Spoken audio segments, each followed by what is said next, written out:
about 6 years ago, I wanted to build my favorite airplane. So I tried to figure out whether I was going to do it in balsa or concrete or whatever it was. And I settled on Lego. So I spent about 6 months thinking about what the airplane was going to be, which was a 777. And then number 2, how to construct it. And what I did was I got a scale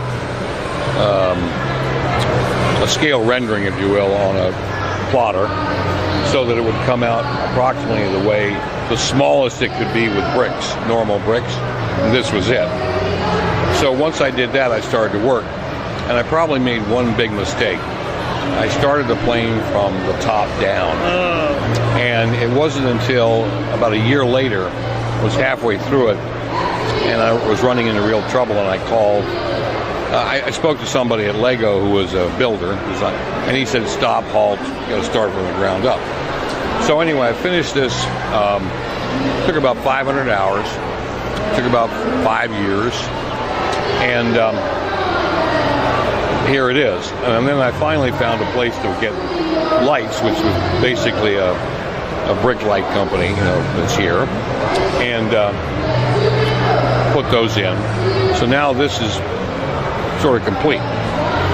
Secondly, I'm working on an Orca that's basically flying through the air and grabbing a seal. And it's of a similar scale as this Boeing? Yes, it's 7 feet long, and it was just finished this week after many years of procrastination.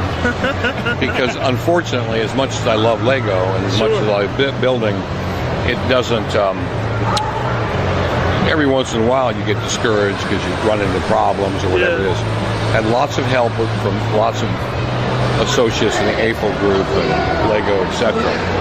As to my past, I basically have been in the construction business for a long time, and also the computer business. And I'm now sort of retired, but I have a number of offers. I'm building a number of pieces for people for the future. Sure. And last but not least, there was a very large school in Manhattan that I built for the last year, and I just delivered that. And that was like 6x6 and 40,000 bricks. Oh wow! So that's kind of it. I love the process. Sure. I think the other side of it is that you can clearly over time, there's a lot of outlets that allow you to learn about the brick. Definitely. And number 2, so many pieces that materialize that you've been wishing for, and they suddenly come along where you see them at shows. So that's where I'm at.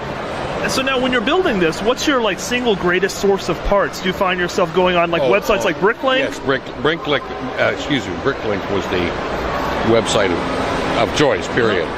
And I used to buy them at Lego, but the guys in the store, said, "Look, you're buying so many bricks, and I was frustrated because when you run out of bricks, I'm running off down the road." Yeah.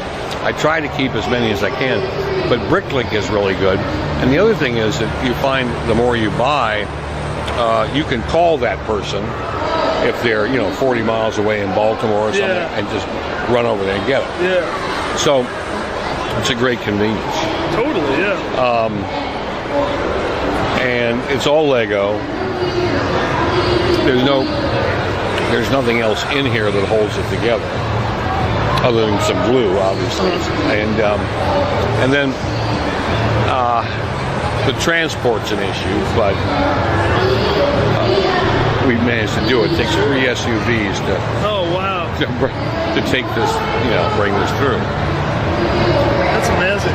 And so when you're kind of designing this or conceptualizing it, do you find yourself sort of drawing out blueprints, or you mentioned a scale model? Is that your process, just kind of build along? When I do the side, the top,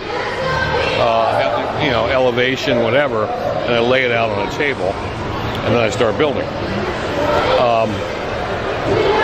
The difficulty with this model is that no matter where you are building it, you're always positioned on wheels, because to lift it up later on is almost hopeless.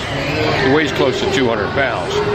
So, but yes, I have to have a scale of the entire, side view of the fuselage, etc., etc., etc.